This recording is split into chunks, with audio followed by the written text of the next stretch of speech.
Thanks very much, sir, for speaking to us. A lot of changes and churning in the education system, and we really appreciate you joining us, to clear the air as far as students are concerned. First up, I want to begin by asking you about the common entrance test for universities, the CUET. What is it?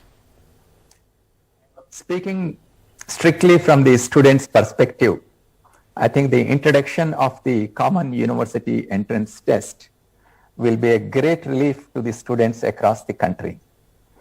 This is an entrance test that will be conducted by the National Testing Agency for admissions in UG programs in all the universities.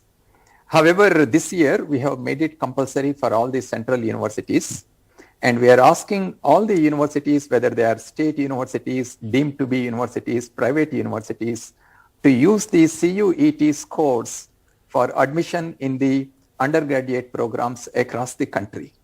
So as a result of this, students need not have to write different kinds of entrance tests.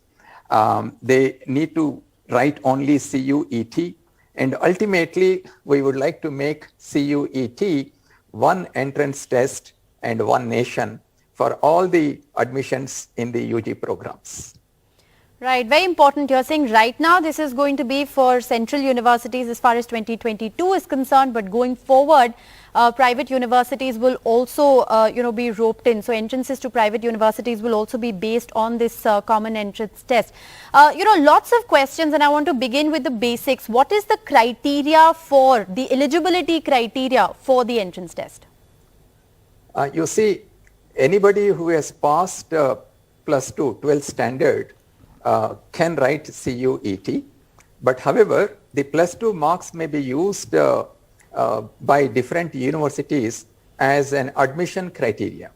So they will have CUET score, and the university may fix a certain percentage of marks in the plus 2 to be eligible to apply for admission in UG programs based on the CUET score. Because the universities are autonomous organizations, we have left it to the universities to decide what should be the threshold marks in the plus 2 in order to be able to get admission in a university. So that's very interesting. If I understand that correctly, what you're saying is that it's not like the class 12 marks are going to be rendered redundant. They will still count for a basic eligibility in order to even sit for that common entrance test. Is that right? Well, one can sit for the common entrance test if they have cleared their plus 2, but to get admission in the UG program, the respective university can fix certain minimum marks in their plus 2. For example, University A may say that you should have minimum 60% of marks together with the CUET score to be considered for admission in UG program, but some other university may fix it at 70%. So we have left this threshold in the plus 2 marks to the wisdom of the universities to decide.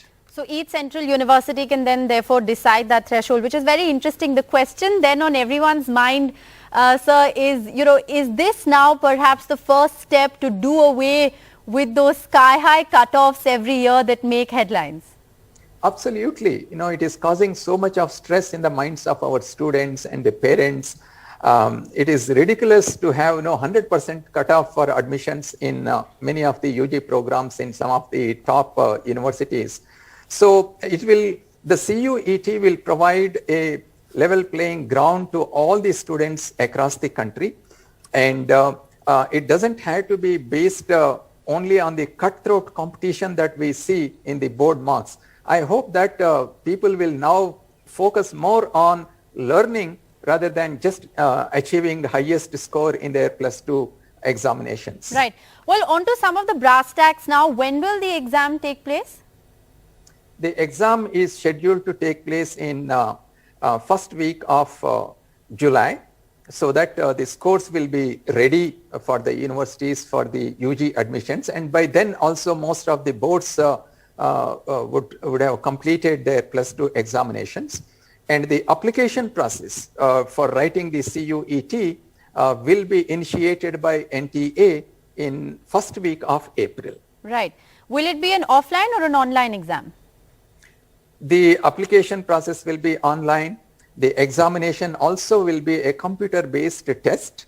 The students do not have to have high proficiency in using the computers. Today almost every student can use a smartphone. If they are familiar with using a smartphone, they can go to the test center and use the mouse to choose the choices of the answers in the computer-based test. So it's going to be very easy in terms of the technology. However, NTA also will ensure that the test centers are well spread across the country.